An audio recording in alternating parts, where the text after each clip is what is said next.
liggéeyin wu bees ci Sénégal parce que Burkina enfin réew yooyu yëpp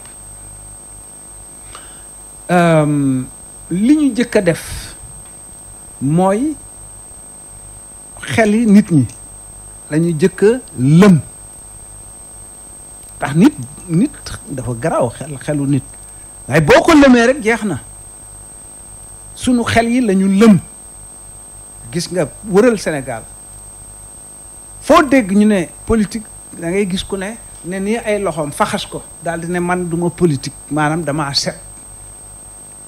mais loolu c'est l'image du politicien qui est terni. oui bu ko defee ku ne maandu ci ku jàpp ne wér nga rek da ngay maandu ci politique te fekk politique nag mooy décider yow moomu sax say mbir politique yi koy décider. ñu bàyyi nag kon ay samba booy ñu yor réew mi yow nga ne damaa set toog ca keppaar ga looloo nu rey. ñu ngi wax sa taxawaayu parti yaa ngi wax ne opposition il faut ñu defaraat sàppe yi gën a dëgërluwaat est-ce que loolu dina mën a nekk par rapport yi nga xam ne jóge nañ ci front bi dem ànd ak président Macky Sall. ñooñu koy dem nañu. léegi ñi demut. waaw ñoo war a organiser ko mën a la dañuy defar sàppe yi. mais man defaraat boobu si laa bëgg rek est-ce que am na politique boo xam ne amul substitution. non politique ay affaire est-ce que wóolu naa est-ce que wóoluwuma naa nga c'est pas ça. nit ki da nga koy natt ci jëf rek ci jëf léegi nag loo gis nga xam ne loolu nga gis nga continuer jàll. mais à la longue yaa ngi wax nañ ko nag ci jëf bu ñu nag ci jëf am na ñoo xam ne ñu ngi démarché am na sax ñuy wax ne fi mu toll nii fii ak ay jours de mën na changé waat je veux dire est-ce que loolu li ngeen dëgmal si ak liñ dëgmal si 2024. waaw mais Malick. Abdou Diouf nekk fi woon Abdoulaye nekk opposition. ak ñun ñii. ñaari fan ñett yu ne ñu ne la diw jóge na ci opposition dem ca Abdou Diouf. waaw Abdoulaye Wade sax ay député far. ak ñu ko jege sës rek dem ci moom dem jóge ci moom dem ca Abdou Diouf. est-ce que loolu tere na Abdoulaye Wade gagné Abdou Diouf nekk président de la République. terewu ko bien Abdoulaye Wade ba mu fi nekkee daawul am ñuy jóge ci opposition ñu dul jeex bu xaaj di ko fekki. loolu tere na ko perte pouvoir. Macky Sall toog am déet. Macky Sall mii ñi koy fekki duñu ko teree perte pouvoir dina daanu amul benn werante donc li ëpp solo mooy nit ki li mu gëm mu necc voilà te góorgóorlu ci ku dem ba ko ca ku ñëw fekk ko ca ñun ci foofu lañu toll. mais front bi naka la dundee loolu yëpp front national de résistance bi nga xam ne moom la moo boole opposition bi comment naka lay vivre par rapport à cette situation. non dañu koy defaraat. fokk dama la ne fokk opposition defaraat toogaayam. loolu laa la wax mais fii ma toll tembe foofu laa mën a yem. est-ce que opposition toll nii yaakaar nga ne am na argument pour jaamarloo Macky Sall am na des arguments. mais dama la ne. ñii politique ñëpp suñu demoon ànd ak Macky Sall sénégalais yi leen di boole sànni ca géej. parce que problème bi du ñiy yëngu ci politique problème bi mooy askanu Sénégal. ñooy choisir. ak i jafe-jafeem ak i toskareem ak i ndóolam ak i ñàkkam loolu moo fi am ci guddi yi nu toll. c'est ça qui compte c'est pas ay est-ce que Massamba est-ce que Moussa est-ce que Ngagne est-ce que du loolu. man su ma déggee kon fi mu toll def mel ñaanu lu ma wax sax situation professionnelle à l'opposition opposition fi mu ne nii war na saisir cette balle au rebond bi nga xam ne situation bi am ni war na opposition war na ko saisir bu baax pour mën a. mais opposition bi dafa war a def liggéeyam. voilà liggéeyam mooy kenn ku ne dëgëral sa parti ba noppi ñu ànd ci ay anam yoo xam ne mooy mën a tax ëllëg ki si biir kenn du mën a foqar ci élection ñu ànd itam. ànd boo xam ne suñu gisee lu nu neexut nu exercer suñuy droit démocratique maanaam sañ-sañu wàcc ci mbedd mi wane ne kontaan loolu président da koy tere di saa yu wàcc mbedd mu voilà mu ngoog jàpp leen yóbbu loola ba tey waaw loolu xam nga d'abord loolu du normalement du rek problème mu opposition c'est un problème citoyen ça doit être problème mu Sénégal yëpp waaye comme ni ma la ko waxee ñooñu ñuy fay xaalis bu dul jeex du xaaj pour ñu lëm xeli nit ñi dugal nañu ci xelu nit ñi que lii nuy xeex sunu mbir la lu nu séq ak ñi yor nguur gi ñoom ñu jàpp ne kon peuple bi yoonam nekku ci mais yéen kon yéen c'est à vous l'opposition de retravailler encore. def travail peuple bi et c'est pas simple dafa jafe. pourquoi c'est pas simple. lu tax xaalis la ñuy jox nit ñi ba noppi am ña am xam-xam di ko di maanaam di tëju di jàng dañ koy jàng loolu dañ koy Malick nii su ma bëggee su ma fett soo mu topp ma dama koy jàng damay xam démbi Malick ay jaar-jaaram ak tayam xam ni muy xalaate bu ko defee dañ la naan Malick soo ko soxlaa nii ak nii ak nii fii ak fii ngay jaar te ñaare boo ko defee Malick da nga koy daal di yeew ci buum di yóbbu looloo nu dal Malick colonialiste yi dañ ñoo jekku. kon c'est le même système moo continué ba léegi. dañ ñoo jekku bu méttee métti. waaw xoolal déglul du Malick Macky Sall dem na ci seeti Macron. mu ngoog Ouattara mu ngoog daanaka ñooy patron bi de maanaam daanaka du amul daanaka sax. mooy patron bi. mooy patron bi am tam ñu wax ne li mu def yëpp il est dans une logique de travail. te nag daanaka dañoo jàpp ñii ci sunu xel yi que loolu lu war la xam nga boo demee am na ci réew yi àddina yi à part sunu réew yi Afrique yi la non junniy xel xalaatut ka jiite réew sàngam wala réew sàngam war la réew sàngam ni di am boobu relation ak beneen réew ba ñuy d'accord nekk moom réew moomee ka ko yilif mooy yow nii sa patron mooy sa kilifa kooku xel xalaatu ko waaye nun daanaka daa mel ni nangu nanu ko léegi mu des ba tey opposition bi ko jógee ba tey est-ce que dafa war nekk une opposition boo xam ne day nekk une opposition dañuy gën a radical jàmmaro kenn ko seqal mbala ban type de opposition moo war am fi mu toll nii par rapport non d'abord lan mooy opposition radicale maanaam bu dara jotee comme ni ngeen def wàcc benn ñaxtu ko ba mu mat sa non loolu du opposition radicale de il faut ñuy ma loolu itam ba tey ci dafa bokk ci li may wax nguur gi suy doxal dafa danaan lii laa tëral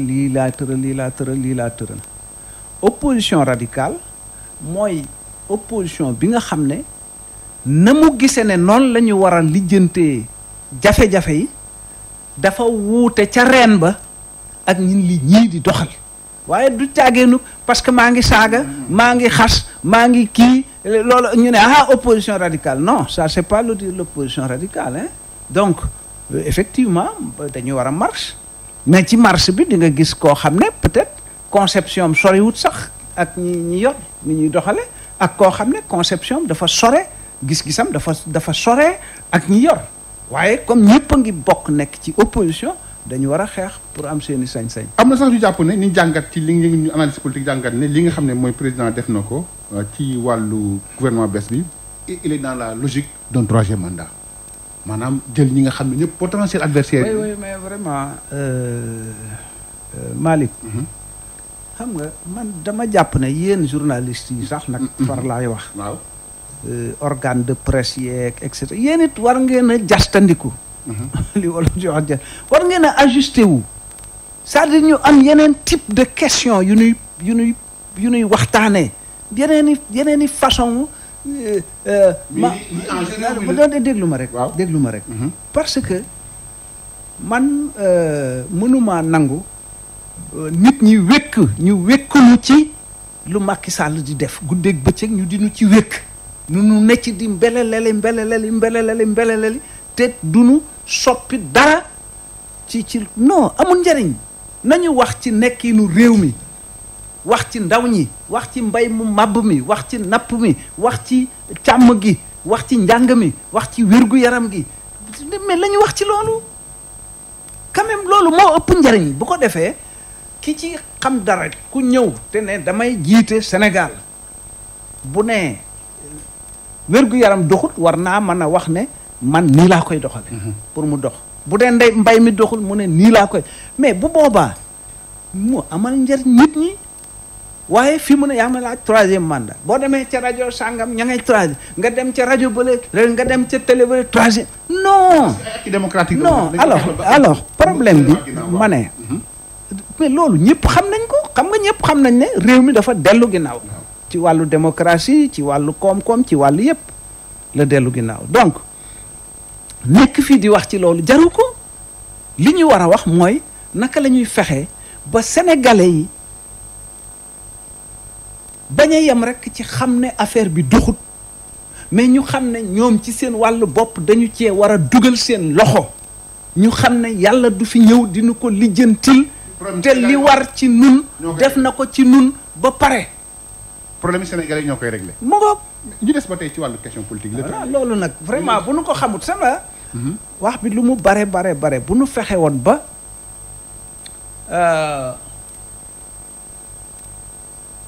peut-être 20% sénégalais yi xam ne dañoo war a dugal seen loxo pour mu sotti 20%, 80% yi sax ñoom xëy na ñu ngi ci keppaar yi naanukaayu attaaya mais mu am 20% yu jàpp ne non dafa war a changer kon mu changer parce que yàlla da ciy dugal loxoom waaye nag bu nu bëggee yem rekk nag ci wax. il faut ñu jëf yàlla du fay wax bàyyi jëf. il faut ñu jëf. moo tax nun comme ni ma koy waxee tudd nu ànd wax ànd jëf la nu tudd. ñu ñëw ba tey ci des ci wàllu politique bi jëm ci élection locale yi nga xam ne jàpp na ko élection 2021 lañu ko jàppoon ndax yaakaar nga fi mu toll nii li des ci délai bi fii ak mars 2021 locales yi c'est faisable. nun daal am na lu nu laajoon. waaw. newoon nañu ñun fichier bi moom dootuñu ci dem ci élection te xamuñu lu ci ne. dañ ko war a càmbar ba tey càmbaraguñ ko dañ noon càmbar bi sur pièce et sur place. waaw foog nga dem foo nga limbi seet ndax astuma fa ne ñu ne wote na am na ñaar fukki at ak benn est-ce que du ku am fukki at ak ñeent ñu defal koy kayit yooyu dañ ne bokk na ci processus électoral bi itam maanaam jaar-jaar yi ñu jaar ba yegg ci élection président de la république dañ noon nañ ko càmbar loolu moom ñëpp am mànkoo nañ ci waaye tàmbalee guñ ko donc affaire bi kon élection yi mars 2021 possible. dina ma jaaxal de. xam nga yow question fichier kenn gën la cee xarañ ci wax fa kàlla macha allah yàgg nga ci trop bokk ci ñi nga xam sax ñoo ko njëkk a càmbar fii pourquoi mënuñu am fexe ba am un fichier boo xam ne ñëpp a ci ànd pour ñu dem élection yi xam ne war a dépasser ni question yi pour mën a am élection yi tegu ci yoon. parce que dañ ko wan xam nga dañ ko nëbb ñoom xam nga. dañ ko nëbb temps Abdou Diouf. waaw. Général Lamine Cissé yàlla na ko yàlla yërëm. amiin waay. fichier bi daf ko def ci internet mu ko ku ne xam coow la jeex ñoom ba ñu ñëwee la ñu jële fichier bi ci internet kenn xamatut lu ci nekk mu ngo mais fekkee li ngay xëccoo nit yow li ngeen di xëccoo moom xamul lan la kon. waaye mais loolu du sunu affaire rek affaire ñi war a tànn kuy toog loolu la war a jëkk a nekk bala muy ne sama problème man Mamadou Diop na doon sénégalais bi nga xam ne bëgg na bu tànnee Malick ñu xam ne Malick ëppale la Malick a toog. mais il faut ñu conscientiser Malick ci loolu. mu nga loolu nag moo war a doon suñu liggéey waaye nag itam ndimbal da cay fekk loxol borom ñii gars yi toog ci grand place yeeg naanukaayu at xam nañ ne doxut de xam nañu itam ne war nañ cee dugal seen loxo waaye ku ne jàpp nga ne bon naa xaar xëy na Moussa dina def liggéey bi kenn naa xaar xëy na Modou dina ko def bëgguñoo maanaam ñàkk añ ba pare raté kaasu attaaya wala fande wala diñe wala yendu àll jaralu leen benn sacrifice benn coono. waaw yow doo sonn ba pare bëgg li nga bëgg nga am ko te doo sonn. est-ce que loolu moo tax expliquer en partie naissance mouvement citoyen yi nga xam ne judd nañ léegi fi mu toll nii mënuñ def rapprochement bi. ban rapprochement. que nit ñi le fait que. ñoom mais loolu mouvement citoyen du ay sénégalais lañ. waaw ñan la ñuy waxal du ñu ay sénégalais la ñuy waxal. est-ce que sénégalais yi topp nañ leen fii mu ne. ñu ci bëri toppuñ leen. non mu ngoog kon liggéey bi non affaire boobu day sore nañu wax. wax ba lu tax muy sori honorable lu tax. non parce que c'est un travail. parce que loolu tamit exemple nga war a dagguma la tey bu ñu dañuy marché contre la hausse du prix du courant doo gis kenn place de l'Obélisque. waaw. bu ñu dañuy marché tey pour lii lu bëri pour askan bi doo gis nit ñi. mais parce que dañoo lëm xel nit ñi nun noo war a dem fexe ba ubbi xel nit ñi ñu xam ne toog ci grand place yi. Angleterre. ba Hitler bombardé Angleterre. ba mu jëlee rajo bi da leen ne ay ronkoñ ak deret laa leen diguma leen leneen ngoog waaye fii nag dañoo bëgg am lanu neex te lanu ne duñu ca jóg mënuta ne ah ñu ñëw ci dernière partie émission bi ak suñu gan tey mooy honorable député Mor Diop Decroix nekk secrétaire général bu AJ/PADS nekk député à l'Assemblée nationale nekk vice président groupe parlementaire liberté et démocratie ñëw ci wàllu sous région bi muy Guinée ak Côte d'Ivoire gis nañ ne di ñaar dëkk yoo xam ne dafa nekk ay cas la ñu intéressant yaa ngi wax bu ñu wax ci wàllu troisième mandat bi ay présidents yoo xam ne dañ leen réélire mais ci contexte bu difficile ak deret ju bëri yoo xam ne tuuru na fu ci mel ni Conakry fu ci mel ni tamit Guinée ak Côte d'Ivoire Côte d'Ivoire sax fa la ñu mujjee parce que rebondissement yi gis nañ ni foofu lu métti fi mu toll nii am na ay transactions yoo xam ne am na Ouattara il a reçu Bédié il est en train de recevoir l'opposition alors pourquoi ñoom ñu am opposition rek troisième mandat ba bakkan yu bëree bëri rotti fi mu toll nii ak situation bi am Côte d'Ivoire ak Guinée honorable député. waaw xam nga dama laa wax ne la. suñu bopp yi la ñu lëm.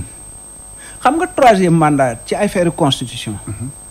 constitution sénégalais yi xam nañu luy constitution. bu baax.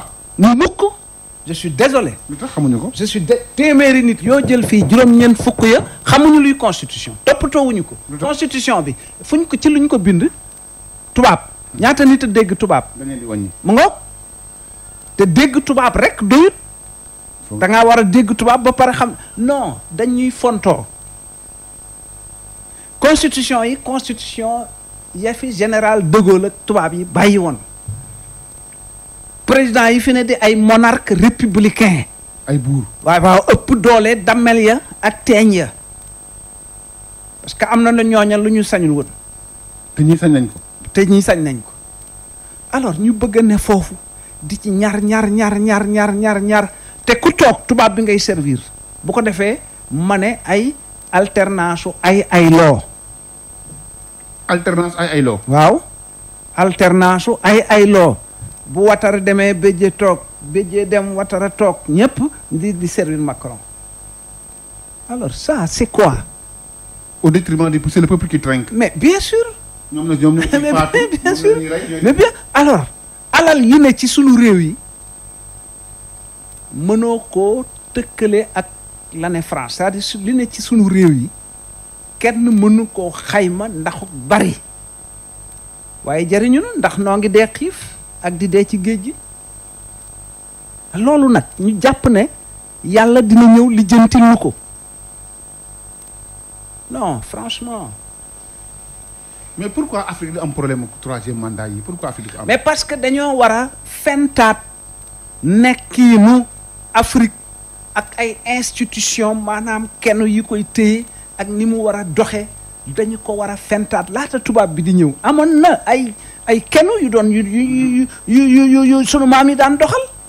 te lii amul woon. te booba lii amul woon néewuma nañu dem daal di jël loola indi doxal ko déedéet.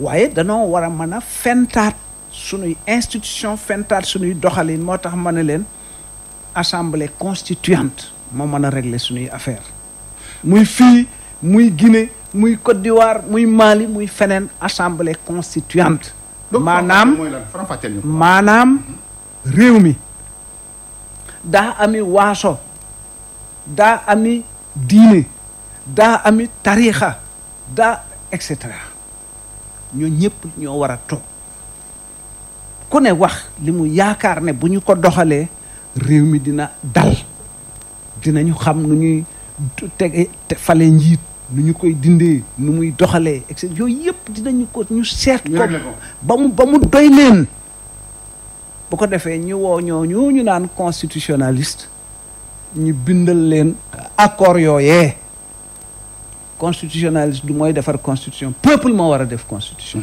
comme bëgguñu koo def nag parce que ñi muy jariñ ab poignée la poignée maanaam ay nit ñu néew lay jariñ lay jariñ parce que nun nooy discuter article mais les millions de Sénégalais qui sont ne sont même pas concernés alors ci la ñuy wéy juróom benn fukki at te demaguñu waaw dañ ci nar a wéyaat téeméeri at loolay laaj bi. man li ma jaaxal mooy bi ñu siwaatee Guinée Côte d'Ivoire kaw Guinée par exemple ñoo xam ne ils se sont battus pour la liberté et la démocratie wëlbati ku dem est-ce que c'est le pouvoir mooy changé di bala. non vraiment xam nga loolu mooy kon.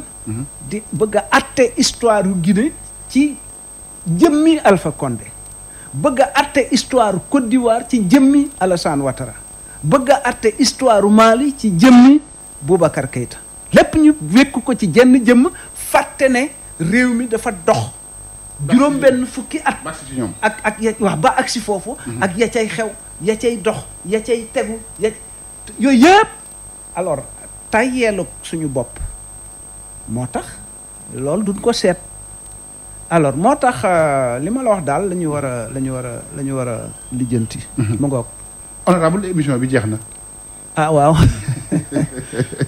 ndeysaan maa ngi lay gërëm Malick waaw ci li nga ma dalal di gërëm ñi nga xam ñu ngi ñuy déglu ci Sud FM góor ak jigéen mag ak ndaw jërëjëf di fàttali suñu gan honorable député Mamour Diop Decroix la jiite parti bi di AJ/PADS nekk tamit député à l'Assemblée nationale nekk tamit vice-président groupe parlementaire liberté et démocratie émission bi nañ ko rediffuser incha allah rabbi lundi après le journal de 22h jërë ngeen jëf